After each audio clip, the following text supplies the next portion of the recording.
was a story I wanted to share about our visit to Sheffield. Initially I was worried that it might be kind of irrelevant to the series, but since the release of the Sheffield episode I've had people tell me it was their favourite, and whilst I've always insisted that I didn't pick a favourite shop, I think the shop in Sheffield is actually kind of special to me, although not in the way you might guess. I don't talk very often about my history as a magician, possibly because no one's ever wanted to listen to me going on for this long. But when Russell said his shop had been there for 40 years, it started a thought process in my head that I haven't really been able to shake. We visited that shop about a year ago, and I still think about it. This story is kind of long, so I understand if you don't want to listen to the whole thing, but if you want to know a little bit more about my whole philosophy on life, it's a good starting point. I was a troubled child, and in my youth, in moments of emotional distress, I would actually beat myself about the head with a phone book to make bad thoughts go away.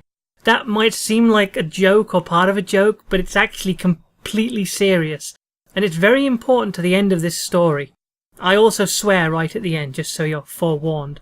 Growing up, I had about 6 collisions with the world of magic. It was so long ago that I don't remember the exact order of them, except for the final one. But they were getting a Paul Daniels magic set for Christmas, getting some magic tricks free in a breakfast cereal, writing into a Saturday morning TV show to get a magic fact sheet after a magician appeared on the programme, seeing a visit to the Magic Circle on Jim'll Fix It, and visiting my local magic shop. That last one was something of a turning point for me, because my local magic shop was actually a kind of novelty stand in Meadowhall, which was our local out-of-town shopping mall. The stand was set up like a freestanding cart on wheels, although I never saw it move, and it had 4 sides. On one side was the cash register, one side was full of juggling paraphernalia, one side had joke shop items like fake dog poos and stink bombs, and the last side was magic tricks and puzzles. I was a puzzle nut, which was what attracted me to it in the first place, but soon the magic drew me in again, and I bought a magic trick which is still for sale today in many of these shops. Small clear box with a dark coloured lid, inside which is a black die. You give the jar a shake, and the die turns white, and you can open it up and tip it out for examination. Now, anyone watching this who's not a magician won't realise that even a trick as simple as this requires practice. If not for the mechanics of it, then for the presentation to an audience. Starting out, my inventive patter was, Mum, look, just look, here Mum, see this? This is a dice, right? Yeah, but it's a black dice with white spots, but no, watch, seriously, watch this. Because if I give it a shake, kapow, now it's actually a white dice with black spots like you'd normally see. How good is that? No, stop looking at the lid, that lid isn't important, just look at the dice, Mum. You can't get over that mess in front of a mirror. But at that age, audiences are hard to come by. You have at best a small group of school friends who will all want to see it at once, and if you're lucky you can corner individual family members separately to get in multiple shows. After that, you need another trick. I wouldn't say that I grew up especially poor, but £5 was a substantial amount of money at the time, and as such I had to be very careful and discerning about my magic purchases. And though I didn't know it at the time, this would prove practically impossible. The man running the cart refused to open any of those tricks to show me how they worked or even what they looked like in performance. He showed off all the juggling paraphernalia, but seemed disinterested in the magic. He was happy to sell it, but that was all. In doing so, he unknowingly became part of a system that I've come to know very, very well. There's sort of an insidious side to magic sold as a product, which slowly tries to convince you that you can be a great magician, if only you have the right trick to get you noticed. And every trick proclaims itself to be that trick. As much as I hate to burst that bubble, they are all wrong. On the magic side of the novelty stand was a kind of tiered shelving system, with puzzles at the bottom, as cheap as a couple of pounds, beginner magic tricks with the fake-looking plastic props like my colour-changing dice for about £5 to £10, and then higher up there were the tricks which looked like they used real objects. Magicians still listening will scoff, but when I heard that they could work such wonders as putting 2 coins in someone else's hand, like a pound coin and a penny, and they close their hand and the one they name would vanish when they open their hand again, that blew my mind. No plastic boxes, no tricky mechanisms. There was a package on the upper shelf which said you could put a borrowed coin into a real glass bottle whose neck was too narrow for the coin to fit. Preposterous! Then there was the real killer. Said you could put a cigarette through a pound coin. That sounds stupid for a kid. I didn't smoke, but my mom did, and that would really make her pay attention. Only one problem though. Those tricks, the top shelf tricks, 20 to 30 pounds. I don't know if you've ever heard of the marshmallow test, but there's an experiment on delayed gratification where you give a youngster a delicious treat, often a marshmallow, hence the name, which they can either choose to eat now or wait a specified period of time, alone, in a room with the treat, and be rewarded by a second one at the end of the test. Kids fail this for times as short as a minute. Somewhere around the 30-second mark, the temptation becomes so huge, they decide that they don't even want the second marshmallow. I mean, they waited their whole lives just to get this one. And what happens if they make it anyway? Another test where they wait for an hour for a third one? Heck, maybe if they fail the test, they can try again and not only get another starting marshmallow, but this time sit it out and get the reward marshmallow too. That's 3 marshmallows. Then who's stupid? And basically they cave in and eat it.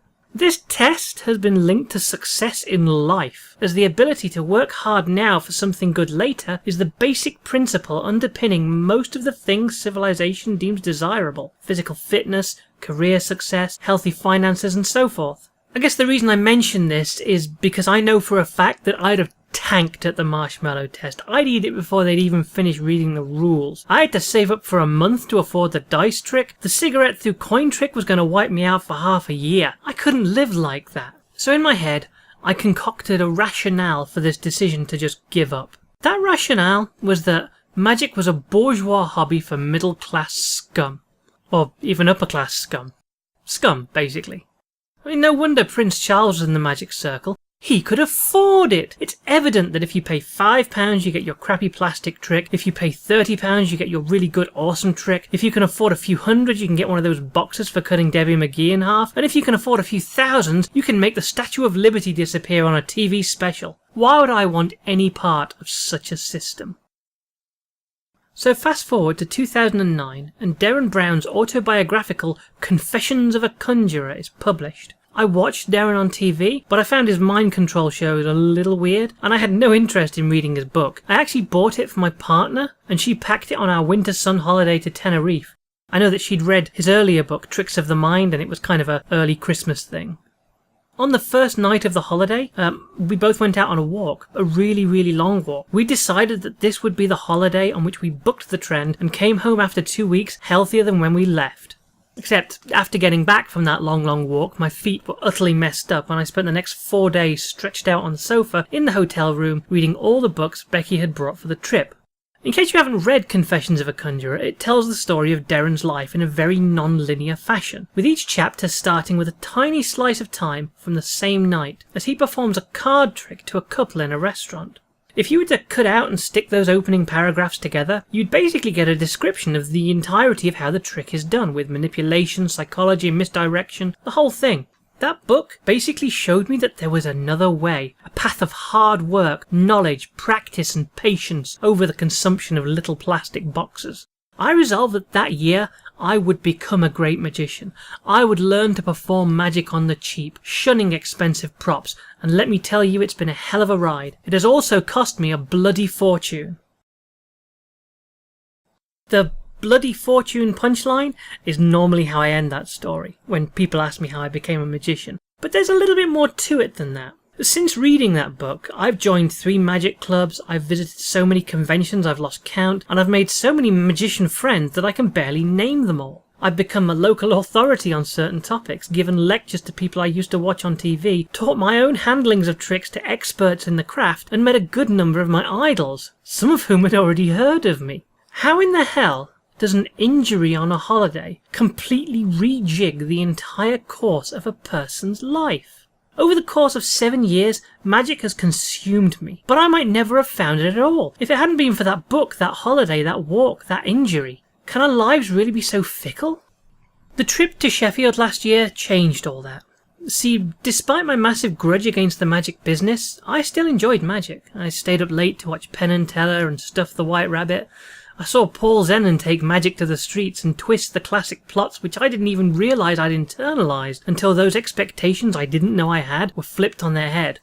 I think maybe I was destined to be close to magic all the time, and all those collisions, the TV magician with the fact sheet, the magic set, the free tricks in the breakfast cereal, even other things I'd forgotten like finding magic tricks in books about science. Each of them has a similarly long and protracted story about how it initially drew me in and then pushed me away from magic for a time. All those failures to pursue the craft weren't me being pushed away from magic, they were invitations, every single one of them. I do sort of believe in destiny, but I'm not suggesting the universe is calling to me. Rather, I was calling to it. I think that we notice signs not because they're there, but because we want them to be there. And in a chaotic world, we pick them out like voices in the radio static saying whatever we need to hear. I was always going to be a magician because I'd always wanted to. I was laser focused on finding ways in. And from joining the Magic Circle up until 2015, I had strongly believed that my final straw, the novelty cart in Meadowhall, had been this weird turning point in my life. It had